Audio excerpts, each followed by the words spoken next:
Well, you guys, this is a different type of video than I normally do. I've been going down the rabbit hole of Inside Out and Bing Bong. And obviously Bing Bong was Riley's imaginary friend.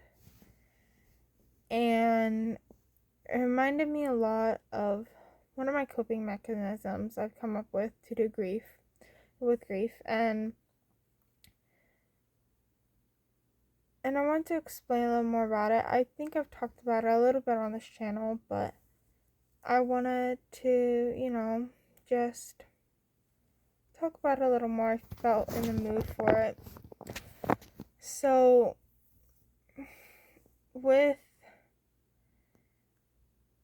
and it really reminded me of it because of Imaginary Friends, and it's something similar. It's not really, but you'll see. So, this coping mechanism, I basically call it, I play games in my head. That's what I call it. And it is basically that. I play, little games, little scenarios almost, I guess you could say, in my head. And so I kind of want to explain a little bit of the history behind them. So I started this probably when I was very little. It was my escape from reality, and it was just a way, to cope with the grief because I didn't have another way to handle it. I was 8 years old. And I started with original scenarios. Like, I remember one, I never finished it. Usually I'll finish the stories to completion, but at that point in time, there were so many different little stories running through my head, and a lot of them I never finished because I ended up moving on to other stories and I forgot about them and I never came back. And this one was one of the stories that I never came back to. But I remember this one very, very fondly because this one never be finished. I don't remember where I was at anymore as I stopped playing this years ago, but and my favorite, I always used to love doing it. That one was my absolute favorite, and with this, I am never myself. That's not what I do. That's not, like I said, that's not who I am. So it's always a character. And excuse me. Sorry about that. But it's always a character. It's never myself. I've never felt the need, but it's again like watching a story play out, but I'm the one managing a person. That's okay. Apologies for that. I don't know why I had to sneeze. Anyways, and so this one, I don't remember what her name was, but or she might have had my name. Oh my god, I'm about to sneeze again. Okay, we're good. Oh no, I might have to sneeze again. And she was a veterinarian. Yeah, she ended up starting her own practice. And I remember this whole thing, and I had so much fun with it because that's what I wanted to do when I was younger. I wanted to be a veterinarian. Now I don't anymore. I can't handle blood or shots. Ugh. But I remember it was her niece and her sister were both in wheelchairs. And I got that influence because I have had people in my life, like throughout my life, who have been in wheelchairs.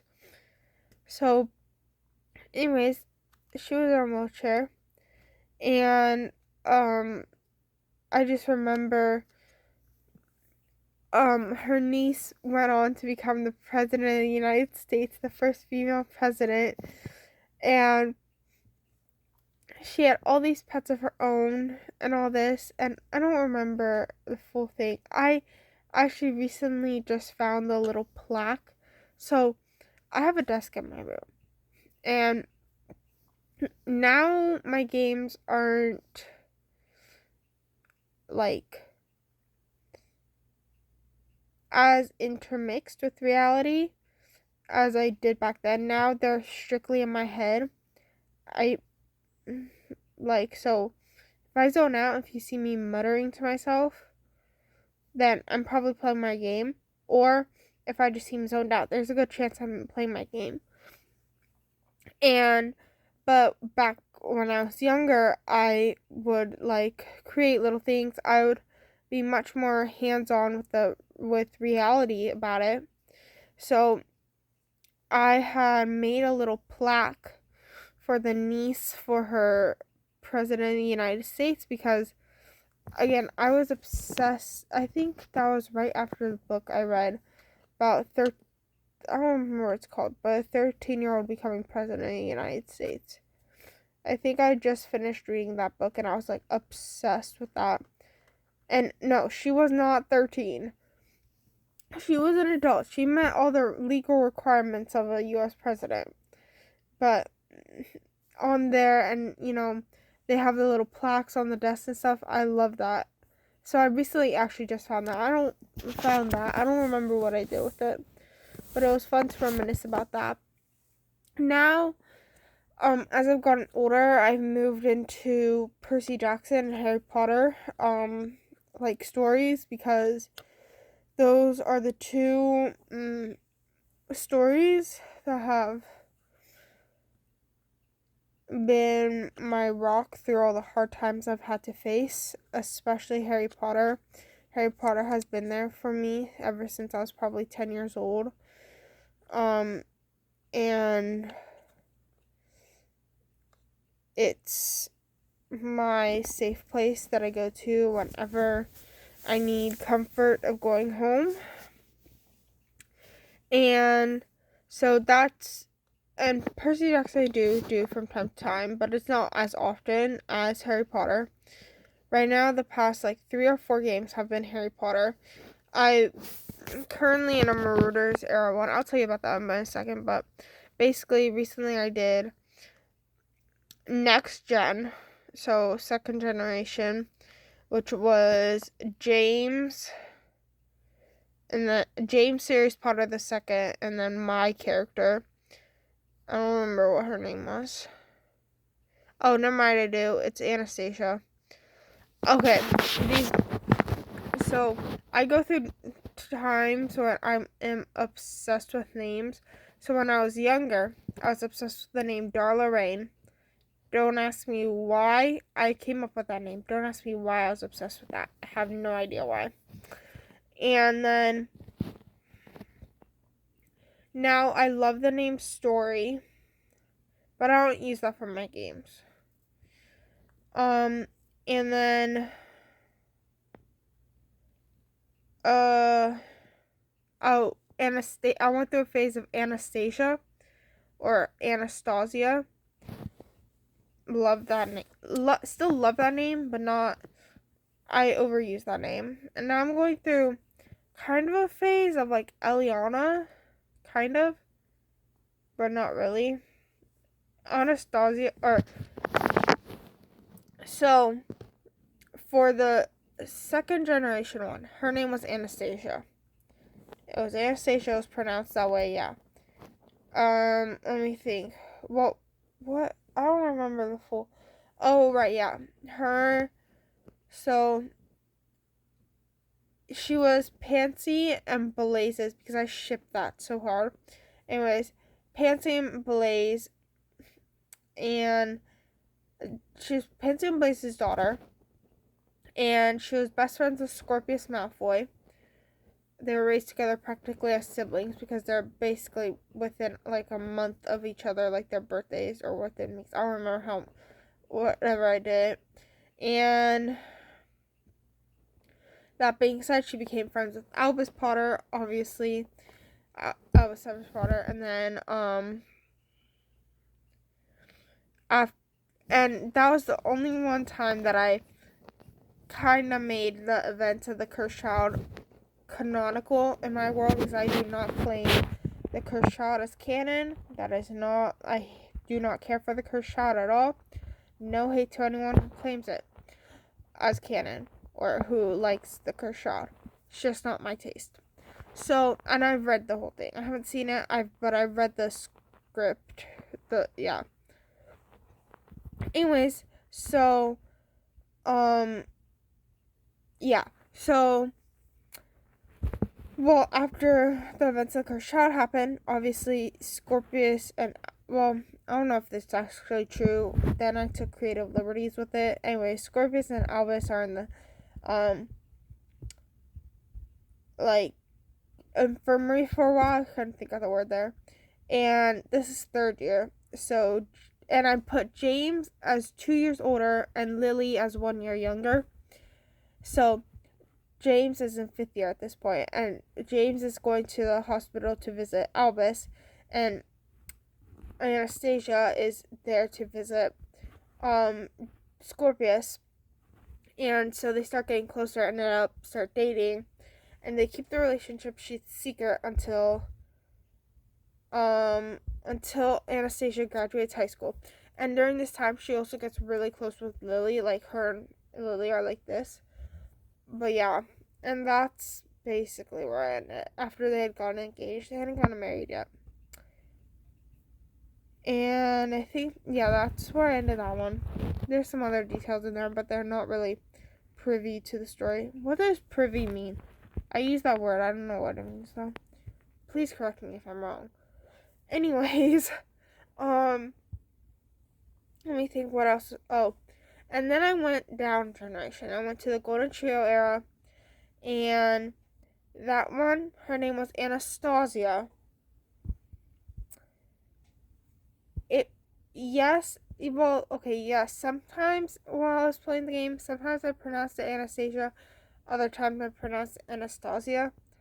I have no idea why. And she was the same year as like Harry, Ron, and Hermione. She came from a pure blood family, and so she used to be close with Draco before she got sorted into Hufflepuff, I think. Hold it.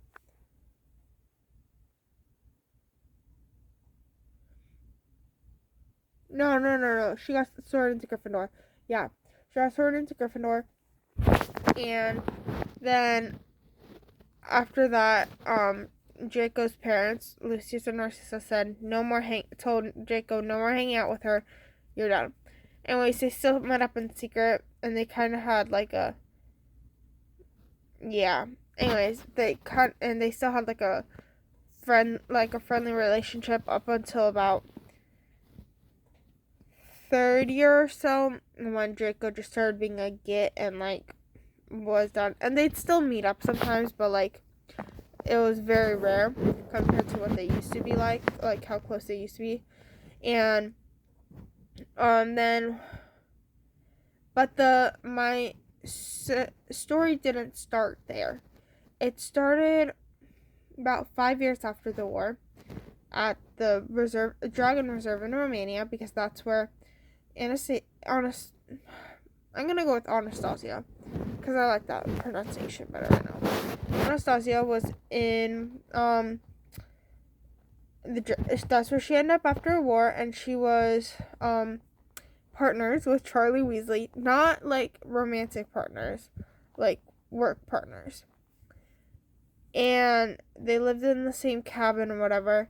Well, Draco comes along as one of the new healers for the reserve, and has to stay in their cabin, Anastasia and Charlie's cabin, because Charlie is training Draco. And yeah, that's a whole another situation. Anyways, they end up falling in love. Da, da, da. And I could say the rest is history, but I will explain further because I'm not petty like that. Well, anyways, like a year goes by, or Charlie, or is it a year? I don't remember. It was that fall or something. I don't remember timelines. I could never figure out the timelines correctly. Anyways, Charlie goes to his parents' house by himself and ends up telling his parents. And his mother gets extremely upset at him, kicks him out of the house. Not for being gay, not for being in a polyamorous relationship. It's because of Draco. And the drama, literally, because he was a Malfoy and all that, And so whatever, Charlie gets upset at her as well because of that, because she won't accept Draco. He leaves, and then finally, I read a thing of, it was Percy, Oliver, and Marcus. And Bill was the one who convinced him to go back home. And so I love that. So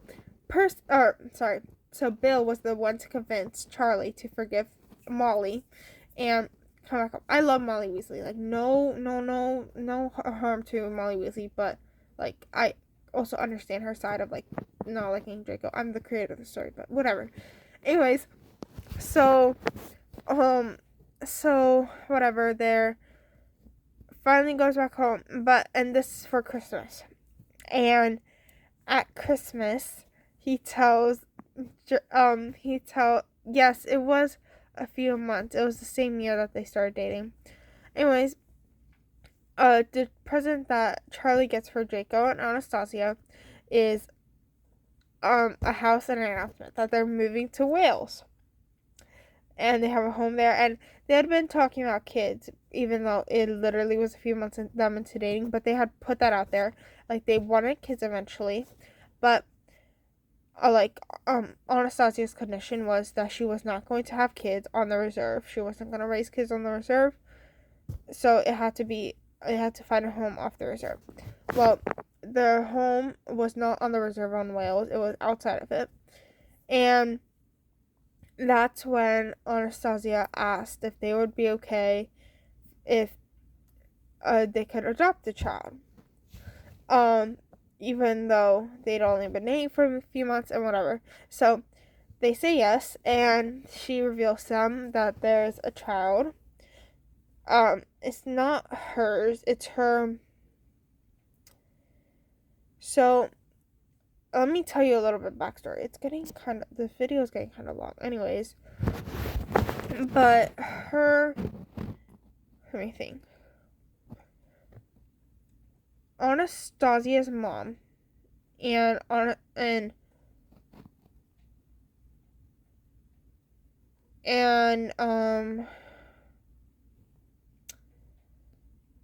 remember her name. We'll go with Ella. And then Ella's best friend, Kylie. So, like I said, best friends. And Kylie had a daughter right before Anastasia's 7th year, or the summer before 7th year. That's when Kylie had a baby. And Ella was named godmother. Don't know who the father was of the baby. Well, when the war comes around, and also at this time, Ella was fostering the neighbor girl. I don't remember her name right now. Shoot, I'm blanking on her name. I don't remember. Lily, I think. Because her parents had died due to Death Eaters killing them. She was fostering her. And then, well, when the war comes around and she finds out that the Battle of Hogwarts is happening, Ella finds out the Battle of Hogwarts is happening. She tells Kylie, go to a safe house, take the kids with you, stay there. if anything happens to me, Kylie, or it, Elizabeth, that was Kylie's little daughter's name. Elizabeth will still have her mom, and Lily will have someone there for her. Well, Kylie doesn't listen to that, leaves the kids at a safe house, and goes to help in the battle. Well, unfortunately, both Ella and Kylie pass in the battle, and Anastasia tried to get custody of them, but didn't. Wasn't allowed to because she was too young or whatever. And so that's when she decides to move to reserve. So, well, halfway through this process of working on adopting Beth, Draco and Charlie give Anastasia permission to adopt Lily as well. And Draco quits his job to become a stay-at-home dad. And Anastasia and Narcissa become like a close relationship again. At this point, Lucius is dead. Was he dead or in jail? I don't remember. One of the two. And so she was living with Andromeda. And yeah, Christmas goes by. They have a happy family gathering. Molly accepts Draco. She realizes he's not like his father. Skip ahead a few years. Anastasia has twin girls. And then skip ahead a couple more years after that, and Anastasia has a boy, Scorpius. And the girls are Frida and Selena. I don't remember their middle names right now. I have them written down somewhere. And then that's where I stopped it after the birth of the twins. But I knew that Scorpius was going to be born, so I skipped ahead to, well, it wasn't 19 years later at that point, but it was to the point of the end of the Harry Potter books. And I did that little scene. And wait, no, that one I continued skipping ahead in time.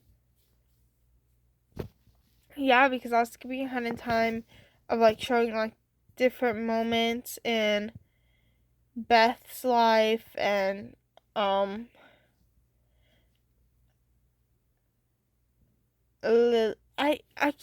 it's not Lily. That's what we're doing as her stand-in name, and Lily's life and stuff like that.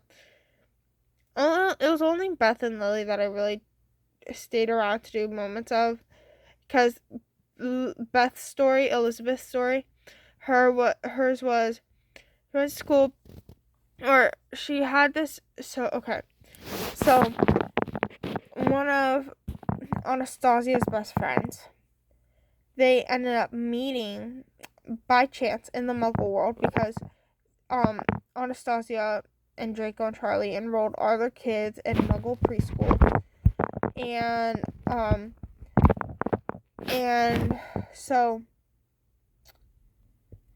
and Beth and Teddy are around the same age as well, obviously. Elizabeth is Beth, if you haven't already figured that out. And so they're best friends already, but Anastasia is best friend, and they end up meeting, and she has a little boy, same age as Beth. And so they end up becoming best friends. So once they got to Hogwarts, even though Teddy is a year younger than them, just because he was born in April of 98, and Beth and we'll call him Richard, were born in this, like, around summer of 97. So he's a year younger. And so they go to, in Hogwarts, the three of them were like besties. And then Richard and Beth are like,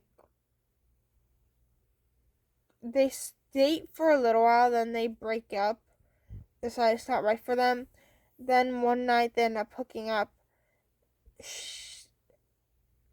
Beth gets pregnant with Richard's baby. They decide to co-parent for a while, but then they decide to try things again. They get back together. They get married. Yada yada yada. Chaotic love story. And that's where I ended that one. Yeah, after Beth's wedding, I ended that one there. And now I'm in the middle of a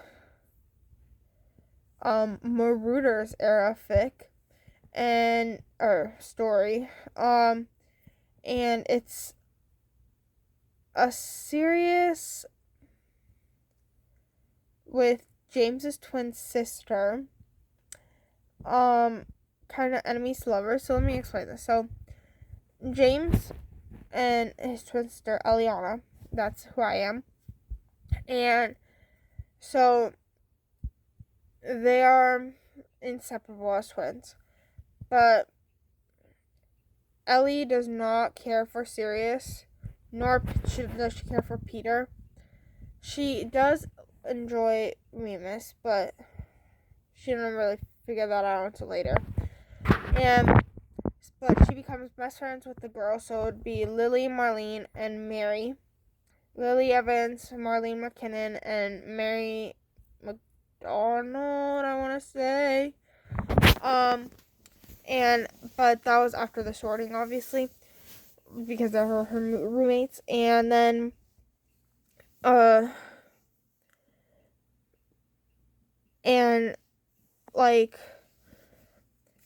Ellie does not like Sirius Black because of how loud he is and how reckless and rambunctious and whatever you want to call him, and how he's poisoning her brother. He's not really, obviously, and she doesn't believe that either. That's what she likes to call it. But her and Remus become, besties, because, yeah, to the point, they're spending a whole bunch of time together. To, a couple years later, people are, spreading rumors that they're together, which I'll tell you about a little thing. Okay, we'll skip ahead to that because there's nothing important that happens in any of those years. Oh, my little headcanon is that James doesn't start asking. He'll flirt with Lily throughout the first few couple years, but he doesn't start asking Lily out till third year when they're allowed to go to Hogsmeade, because what are you gonna do? Where are you gonna go on a date in Hogwarts? That, I don't get that. I mean, I guess you can go out to the Black Lake or something, but, I don't know. I have a headcanon. He doesn't start asking her out until third year. He just flirts with her a lot the first couple of years. And years after that, but, you know what I mean. Anyway, so, that being said,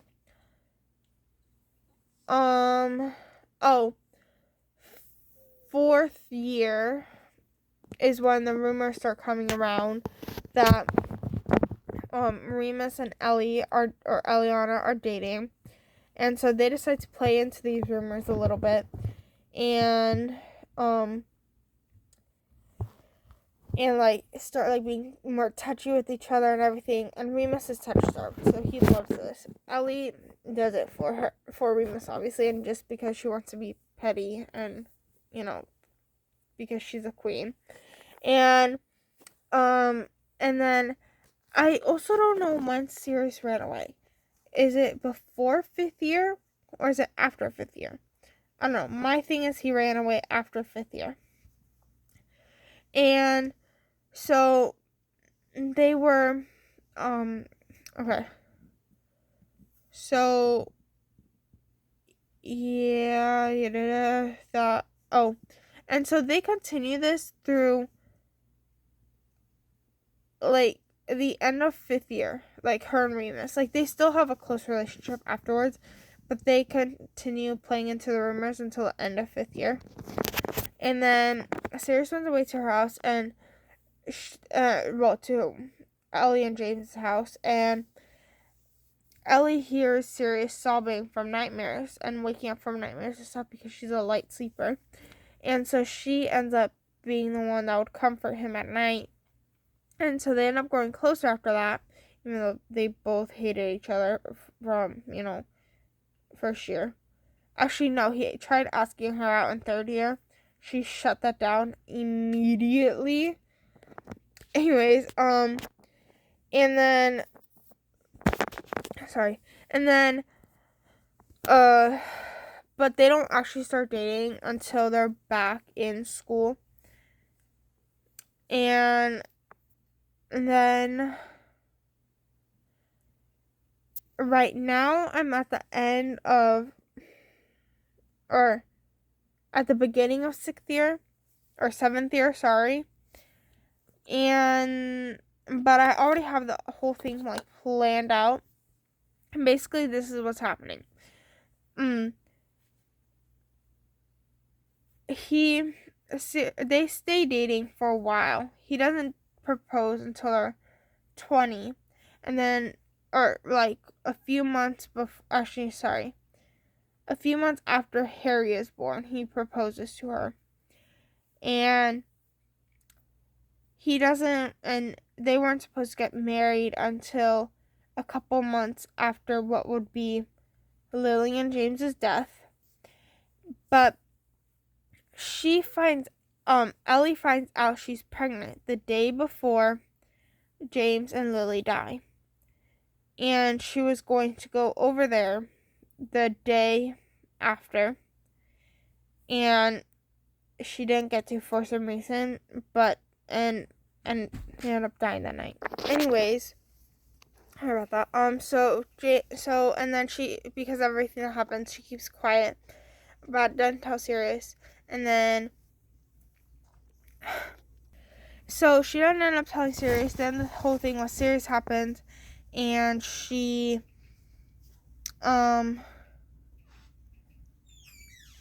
ends up and then he ends up going to Azkaban.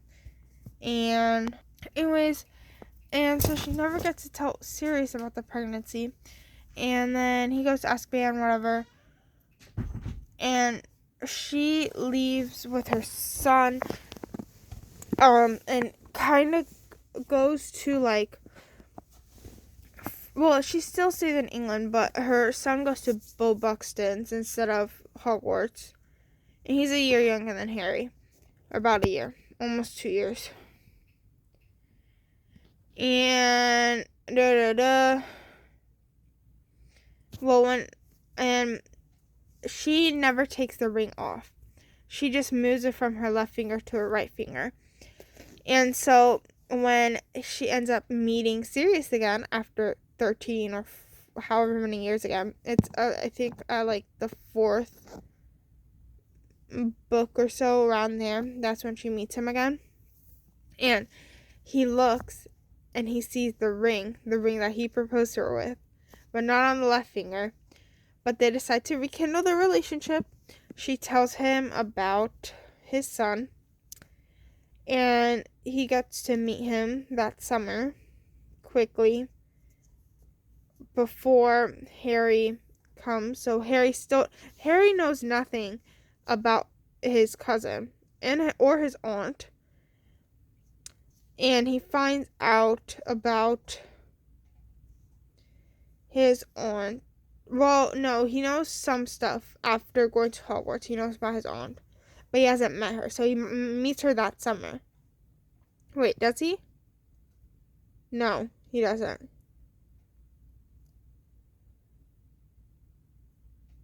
Yes, he does. Yes, he does. He meets her that summer. And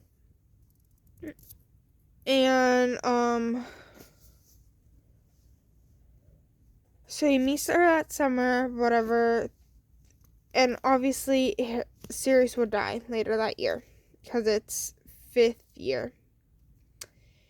And also she's Eliana's an unregistered anime guy. She did it way before any of the Marauders did it. She did it back in like 3rd year. So because she wanted to become a healer, so she could help heal Remus and his injuries and be safe around him, she became an anime guy. Like I said, she's amazing. Anyways, so then whatever that happens, Sirius dies, right? I'm not saying dies because he did die, but Eliana is able to go into the veil and bring him back to life. And no one can know about it though. So they move to America, and their son starts going to Ilvermorny, and they get married in America and have a kid about around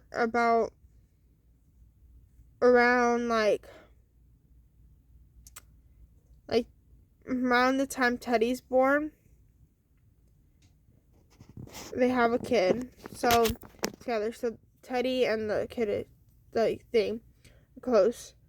And I keep saying anyways, so what that happens, and so they come back to Hogwarts to fight in the last battle.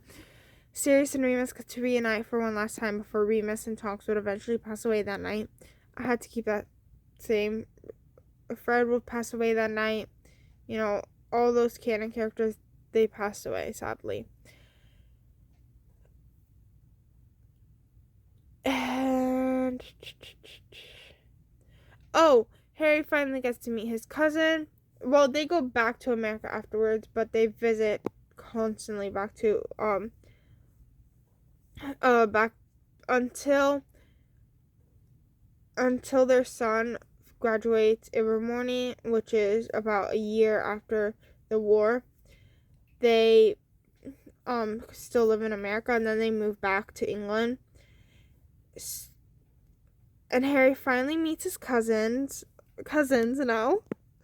And then they also go on to have one more kid around the time of about a year before James was born. So yeah.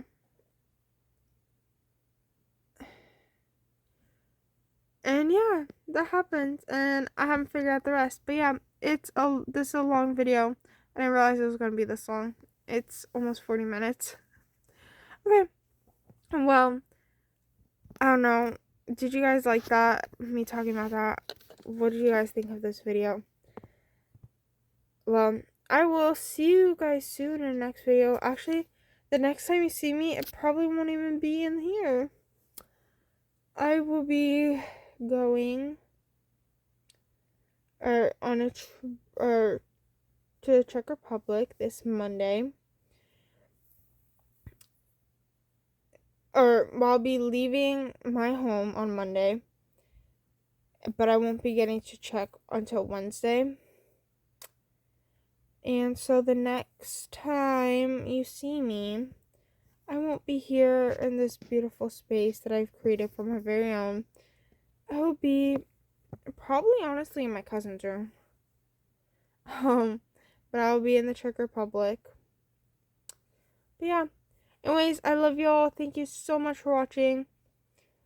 Let me know down in the comments what you thought of this type of video. If you want me to do more like this, explaining some different things, more of my games maybe, or anything like that.